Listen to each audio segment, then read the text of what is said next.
idea for the index came from the Feed the Future initiative. It was looking for a way of monitoring the impact of its interventions on inclusive agricultural growth, meaning growth which benefited the poor and included women. Feed the Future is President Obama's global hunger and food security initiative. It's focused on dealing with the root causes of poverty and hunger. The Women's Empowerment in Agriculture Index is the first time we've developed a tool in USAID or in any donor to really measure in a precise way whether women are empowered in the activities that they're doing in agriculture and whether the activities that we're implementing are having the intended effect of empowering women and improving gender equity.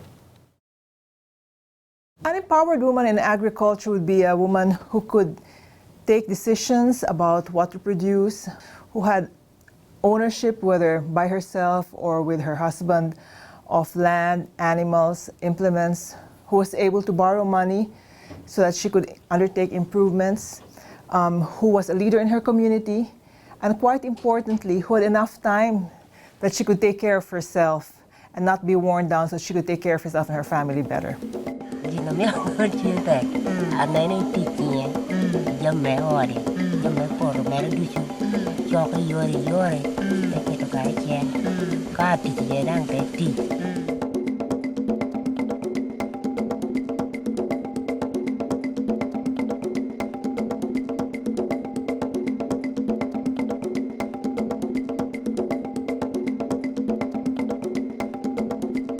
The Women's Empowerment in Agriculture Index is a measure which combines two sub-indices, one looking at the 5 domains of women's empowerment and the other looking at the gender parity between the woman and the man in the same household. The 5 domains of women's empowerment in agriculture are production, resources, income, leadership, and time.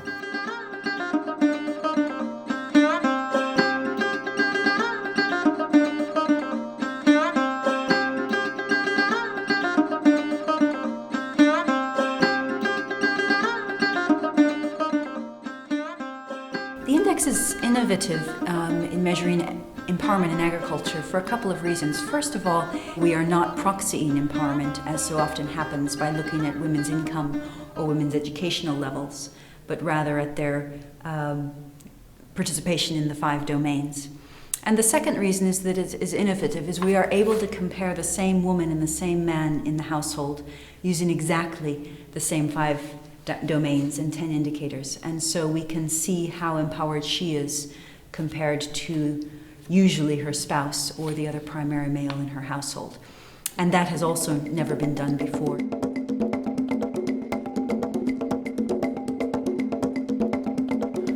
Again, thinking about what the evidence shows us, the Food and Agricultural Organization of the UN, the FAO, has done some really significant groundbreaking studies that have changed our thinking around this. And what they've looked at and revealed is that if you equalize access to land, credit, essential services in agriculture between men and women, you can increase agricultural productivity between 20 and 30%.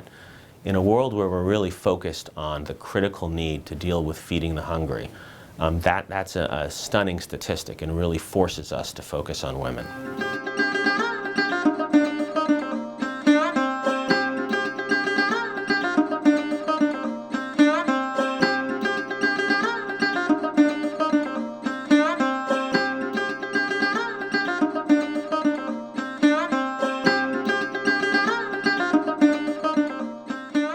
Data to build this index means gathering new data. It's a very new index, and so existing data that was around would not be applicable.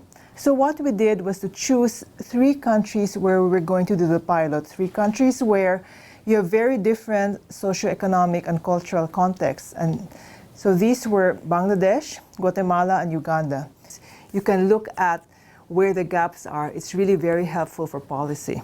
So to give an example, in Bangladesh, the indicators which contribute a lot to women's disempowerment relate to productive resources and to control over income. Women are very disempowered in control over income, but men are not.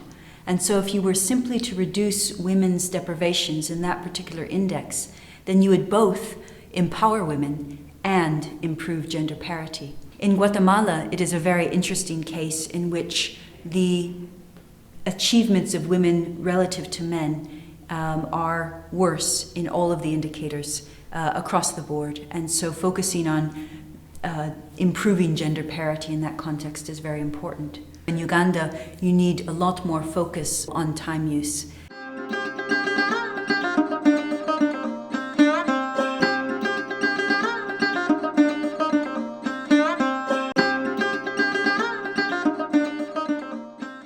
The results are on a small scale. We've piloted it and now we're rolling it out to all of our 20 focus countries. For us, it's predominantly a monitoring and evaluation tool. So we're looking at getting the information that's generated by the index and using it to think about whether our programs are having the intended effect. But we really want others to apply it. We see the tool as a public good.